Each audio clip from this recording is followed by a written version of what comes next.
할렐루야, 우리 하나님을 찬송합니다. 하나님 말씀 공부하는 시간 돌아왔습니다. 2023년 11월 10일 금요일입니다. 오늘의 본문은 로마서 7장에서 9장까지 말씀입니다. 자, 우리 로마서를 함께 공부하다 보니까 진짜 진리를 사모하는 사람들, 진리를 추구하는 사람들, 그런 분들이 진짜 로마서를 좋아한다 생각을 합니다. 어떤 분들은 목사님의 설교를 어떤 스타일을 좋아하냐면 진리보다는 아따 쌈박하다, 아따 재밌다, 아따 내 귀에 쏙쏙 들어온다, 그런 걸 좋은 설교라고 생각해요. 하나님 앞에서 곰곰이 생각해 보면 설교는 하나님의 진리를 증거하고 진리를 드러내는 일에 열심을 내는 게 참된 설교라고 믿습니다. 여러분도 다른 생각하지 마시고 로마서가 가르쳐 주시는 진리의 말씀들을 사모하고 마음을 열고 이해하려고 노력해야 할 줄 압니다.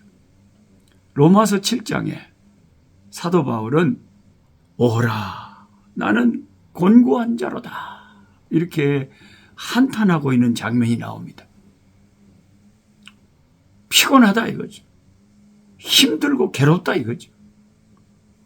우리는 이전에 허물과 죄로 죽었을 때 예수 믿기 전에 참 피곤하고 힘들었던 자였습니다. 에베소 2장 1절에 우리가 믿기 전에는 참 허물과 죄로 죽었었다. 피곤하고 힘든 자였다.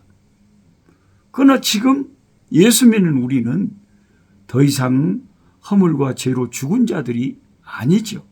하나님께서 선물을 주셔서 단지 믿음으로 예수 안에서 의롭다함을 받고 영생을 얻게 하셨습니다. 영생이라는 것은 앞으로 우리가 갈 천국을 말할 뿐만 아니라 그 영원히 살 수 있는 생명을 우리 영혼에 불어넣어 주셨다는 거죠. 이제 우리는 영생을 누리고 사는 거죠. 이제 우리는 택하신 족속이요 왕 같은 제사장들이요 거룩한 나라요 그의 소유된 백성들입니다. 베드로전서 2장에 그렇게 말하잖아요. 우리는 택한 백성들, 왕 같은 제사장들, 거룩한 하나님의 나라의 일부, 주의 소유된 백성들이다. 아멘, 아멘, 할렐루야. 그렇다면 바울이 왜 갑자기 로마서 7장에서 오라 나는 곤고한 사람이로다, 누가 이 사망의 몸에서 날 건져낼까 하면서 자기의 참 타락되어 있는 사망의 몸 때문에 자꾸 죄로 끌려가는 자기 자신을 한탄하는 이 모습은 어떤 것을 말하는 것입니까? 우리는 이에 대한 답을 찾기 위하여 멀리 갈 필요조차도 없습니다. 로마서 7장을 살펴보면 그 주된 주제가 율법에 관련된 것이고 아담의 죄성을 가진 인간이 이런 율법을 따르는 것이 얼마나 힘든가를 말하는 것이 로마서 7장의 주된 요지입니다. 그렇죠? 로마서 7장 7절에 그런즉 우리가 무슨 말을 하리요 율법이 죄냐 그럴 수 없느니라. 율법으로 말미암지 않고는 내가 죄를 알지 못하였으니 곧 율법이 탐내지 말라 하지 아니하였더라면 내가 탐심을 알지 못하였으리라. 그러나 죄가 기회를 타서 계명으로 말미암아 내 속에서 온갖 탐심을 이루었나니 이는 율법이 없으면 죄가 죽은 것임이라. 전에 율법을 깨닫지 못했을 때에도 내가 살았더니 계명이 이름에 죄는 살아나고 나는 죽었도다. 그렇죠. 상식적으로 이 말씀이 맞는 말이잖아요. 법이 있기 때문에 그 법을 어긴 자가 죄인이 되는 거죠. 도둑질하면 처벌받는다는 그런 법이 구체적으로 없으면은 도둑질을 해도 그게 죄가 되는지 법적으로는 아무 이상이 없는 거죠. 그러니까 율법에서 그걸 죄로 정하고 있기 때문에 우리가 그걸 지키지 못해서 죄인이 되는 거다 이 말이죠. 그래서 율법 자체가 간 것이 아니고 우리의 죄가 문제라는 건데 로마서 7장에서의 사도 바울의 주된 주제는 그리스도가 없는 상황에 관한 것입니다. 그러니까 예수가 없으면 나는 불쌍한 인간이다. 예수님이 있기 때문에 그 다음 로마서 8장으로 갈 수가 있고 주께 감사할 수가 있다. 그래서 결국은 그리스도를 드러내려고 하는 그런 의도로 바울이 자신을 한탄하고 있는 거죠. 그리스도가 오시기 전에 율법이 존재하였고 이러한 율법을 통해서만 선하고 거룩해질 수 있었지만 타락한 우리 인간들은 그 율법을 결코 온전히 지킬 수가 없었습니다. 이로 보건대 로마서 7장 12절에 율법은 거룩하고 계명도 거룩하고 의로우며 선하지만 14절에 나는 육신에 속하여 죄 아래 팔렸도다. 죄에 끌려다니는 죄의 노예가 됐도다.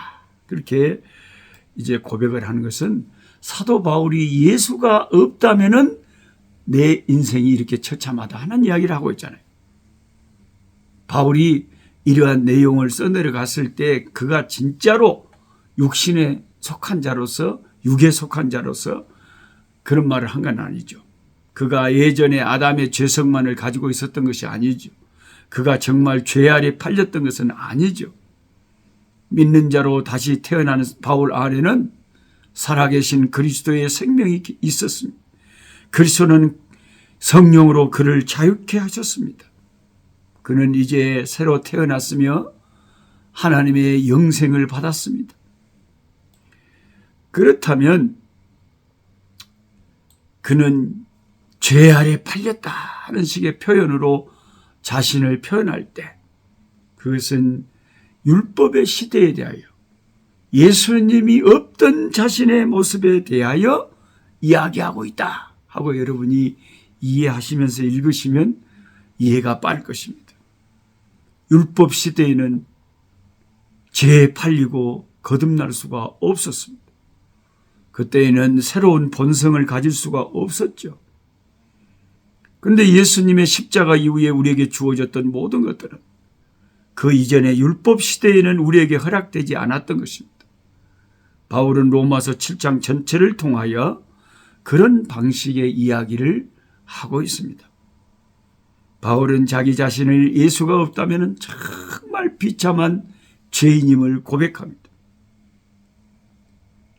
우리가 이 구절의 문맥을 염두에 두지 않고 새 생명의 역사를 무시한 채 지나쳐 버린다면 저와 여러분 또한 비참해질 것입니다. 우리 또한 오라 나는 곤고한 사람이로다 이 사망의 몸에서 누가 나를 건져내라고 외치며 울게 될 것입니다. 그러나 우리가 이 복음을 잘 알고 있기 때문에 우리는 우리 하나님 앞에 사도 바울처럼 하나님께 오히려 결국은 결론은 감사할 수밖에 없다는 것입니다. 로마서 8장의 1절부터 이렇게 고백을 하지 않습니까? 그러므로 이제 우리는 예수 그리스도 예수 안에 자에게는 그러므로 예수 믿는 사람들에게는 뭐가 없대요. 결코 뭐가 없다. 정죄함이 없다. 그러니까 한탄할 필요가 없다는 거예요. 정죄라는 것은 컨뎀네이션은요. 법정에서 너는 죄인이기 때문에 그 죄가 형법 몇 조에 해당되기 때문에 어떤 벌을 받으라 하고 꽝꽝꽝 때리는 게 정죄예요. 그런데 예수 안에 있게 되면은 나를 정죄할 수 있는 모든 법 조항이 율법의 조항이 예수의 피 아래서 다 완성되어 버리고 이루어져 버리기 때문에 그 법 조항을 나한테 적용할 수가 없다는 거죠. 이제 더 이상 율법의 시대에 내가 사는 것이 아니라 주님의 은혜의 시대에 살기 때문에 정죄함이 없다는 거죠. 이는 그리스도 예수 안에 있는 생명의 성령의 법이 바꿔져 버린 거죠. 죄와 사망의 법에서 너를 해방했습니다. 제가 대학 다닐 때 전두환이가 있나갖고 대학생들을 압박하기 위해서 아르바이트 하는 것이 큰 죄, 아주 사회적인 큰 죄를 지는 것처럼 그런 법을 정해버렸습니다. 악법이죠. 그래서 우리는 아르바이트를 못했어요. 근데 전두환이가 사라지고 그런 법령이 또 사라지니까 대학생들이 아이들 가르쳐 주는 게 그게 뭔 죄예요? 법이 있으면 그게 죄가 되는데 법이 없으니까 아무 죄가 아니잖아요. 그만큼 법이 중요한 거예요, 여러분. 근데 예수 안에 예수 믿는 사람들에게는 생명의 성령의 법이 주장을 하지 죄 지으면 사망당한다는 그런 법이 폐지되어 버렸다니까요. 폐지되어 버렸다니까요. 생명의 성령의 법이 죄와 사망의 법에서 너를 해방하겠습니다. 그런 법이 예수 안에는 더 이상 없다는 것이 사망의 법은. 이 법을 아는 자들이 잘 알 수 있는 거죠. 율법이 육신으로 말미암아 연약하여 할 수 없는 그것을 하나님은 하시나니 곧 죄로 말미암아 자기 아들을 죄 있는 육신의 모양으로 보내셔서 육신의 죄를 정하사 육신을 따르지 않고 그 영을 따라 행하는 우리에게 율법의 요구가 이루어지게 하려 하심이니라. 율법의 요구를 나를 통해서가 아니라 하나님의 아들 예수 그리스도를 통해서 다 이루어지게 해버렸기 때문에 이 죄와 사망의 법은 우리 예수 믿는 사람에게는 더 이상 없는 법이라니. 할렐루야. 할렐루야, 할렐루야. 이 진리를 여러분이 알아갈 때에 이게 참 깊고 깊은 진리구나. 이게 놀라운 진리구나. 우리가 죄 아래 팔려 노예였던 적이 있었습니다. 그러나 더 이상은 이제 아닙니다. 주 예수 그리스도를 믿음으로 그는 우리를 이러한 노예 상태에서 해방시켜 주셨습니다. 이제 우리는 우리 안에 거하시는 그리스도를 선포합니다. 이제 우리는 자유롭습니다. 이제 우리는 의로운 것입니다. 따라서 우리가 다음에 오라 나는 곤고한 사람이도다 라고 누군가가 울고 있을 때 이는 우리를 두고 하는 말이 아니며 우리에게 이를 적용하는 것이 잘못되었다는 것을 말해줘야 됩니다.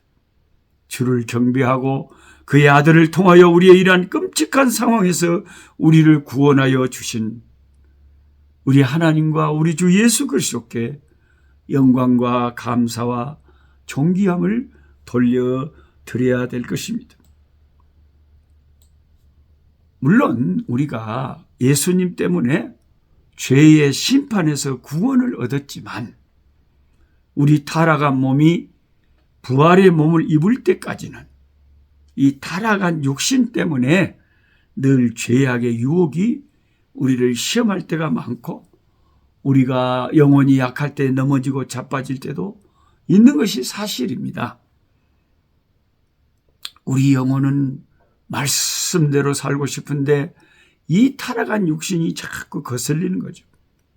이 영적인 전투는 이 세상에서 매일매일 피할 수 없는 그리스도인들의 숙명적인 전투입니다. 그러나 확실한 것은 이미 구원은 이루어진 일이고 결론은 이미 정해진 일이고 우리는 하나님의 백성의 신분으로서 구원받은 자의 신분으로서 이 육신의 적들과 잔당들과 싸우고 있음을 확신해야 할 것입니다. 아버지 하나님, 우리는 주의 백성임을 고백합니다. 예수님의 십자가의 공로를, 그 위대한 공로를 믿습니다. 그 능력을 믿습니다. 그 십자가가 나 같은 죄인도 충분히 구원할 수 있음을, 이 복된 소식을 주여 믿습니다. 이 복음을 누리기를 원합니다. 로마서 7장에 피곤하고 공고하고 한탄하는 자가 아니라 그 피곤하고 공고하고 한탄하는 자를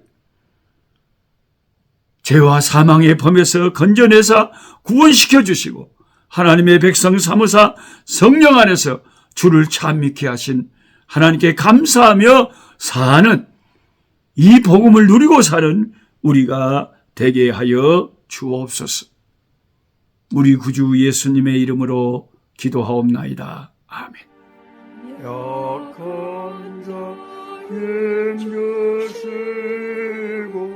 강한 자 바르게 주 경쾌함이 주님의 뜻이라.